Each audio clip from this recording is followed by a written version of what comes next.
Mutual fund investments are subject to market risks. Read all scheme related documents carefully. 20 वर्षानंतर तुमच्याकडे 1 करोड रुपये असतील असं जेव्हा मी आकडे दाखवतो तेव्हा मला कमेंटमध्ये खूप सारी लोक ट्रोल करतात की ठीक आहे 1 करोड आजचे 1 करोड तेव्हाची काय किंमत असेल त्याची, महागाईमुळे त्याची काय झालेली असेल, वाट लागलेली असेल, असे बरेचसे काय मला कमेंट बॉक्समध्ये येतात.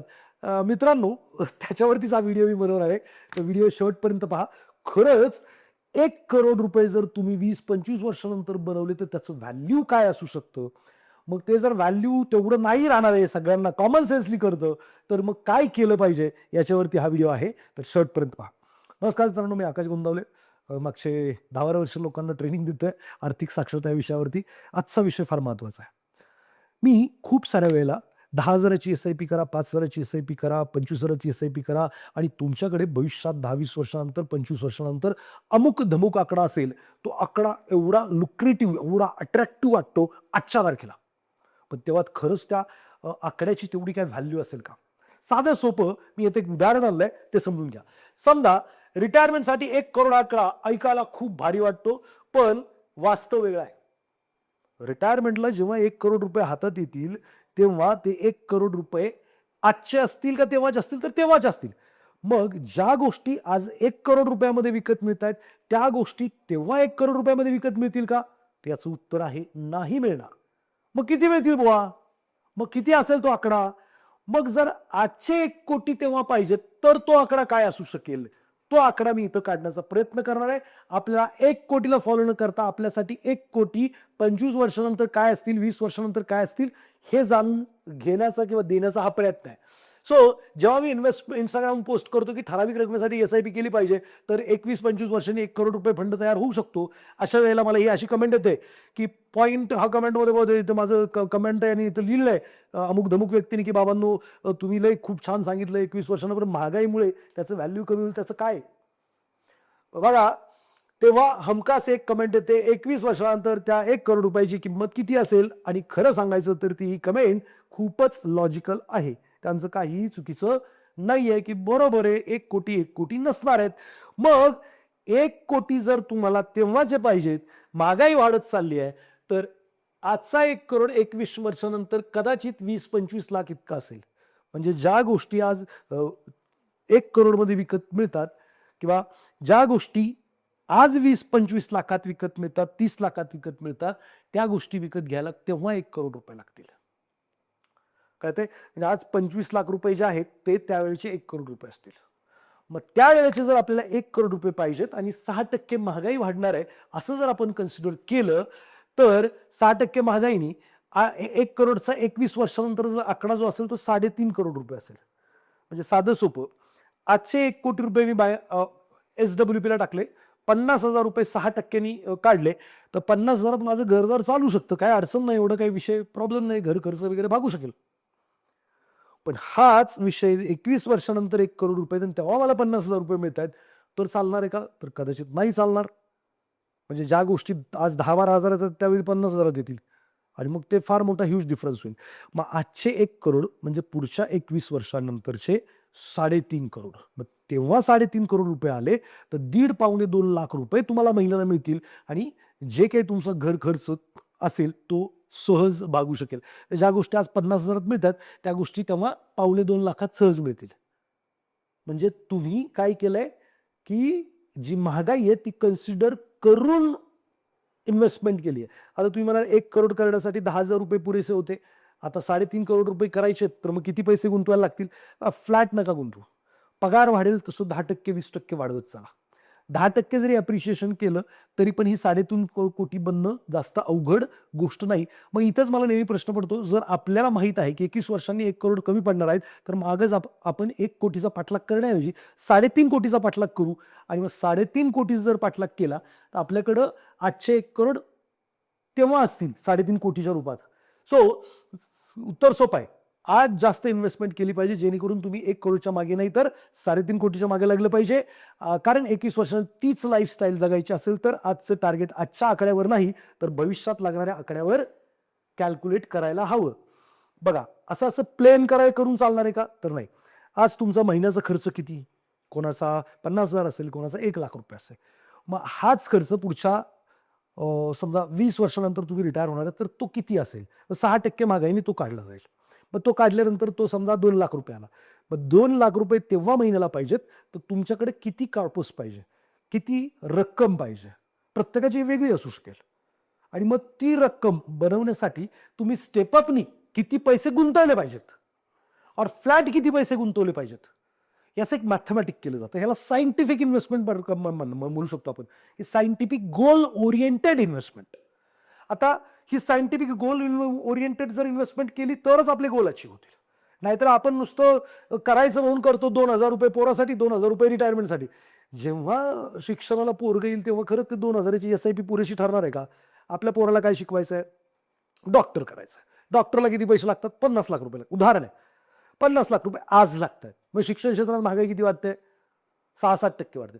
मग 50 लाख रुपये जेव्हा आज लागतायत, आपलं पोरग समजा पुढच्या 15 वर्षानंतर ऍडमिशन घेणार आहे, तेव्हा किती लागतील? मग ती रक्कम बनवण्यासाठी आजपासून कोणत्या असेट क्लासमध्ये किती पैसे गुंतवले पाहिजेत किंवा किती स्टेपअप करून गुंतवले पाहिजेत, याचा सायंटिफिक आकडा काढला तर आणि तरच गोल पूर्ण होतात. नाहीतर डायरेक्ट करणारी भरपूर सारी जनता आहे. 5,000ची 10,000ची वाटतंय, लोक म्हणतायत म्युच्युअल फंड चांगलं आहे, म्युच्युअल फंड सही आहे, गुंतवणूक चालू आहे. पण खरंच ती गोल पूर्ण करणार आहे का? खरंच तुम्हाला ते सायंटिफिक जो कॉर्पस लागणार आहे ते देणार आहे का? तर याचं उत्तर नाही असं येतं. सो प्रत्येकाचं वेगळं आहे आणि प्रत्येकाने ते कॅल्क्युलेशन करून घेतलं पाहिजे. या कॅल्क्युलेशनसाठी काही मदत लागली, नक्की संपर्क करा. Will help you. की बाबांनो, आज तुमचा महिन्याचा खर्च एवढा आहे, भविष्यात एवढा लागणार आहे आणि त्यासाठी एवढे पैसे बनवायला लागतील आणि त्यासाठी एवढे वाचवायला लागतील.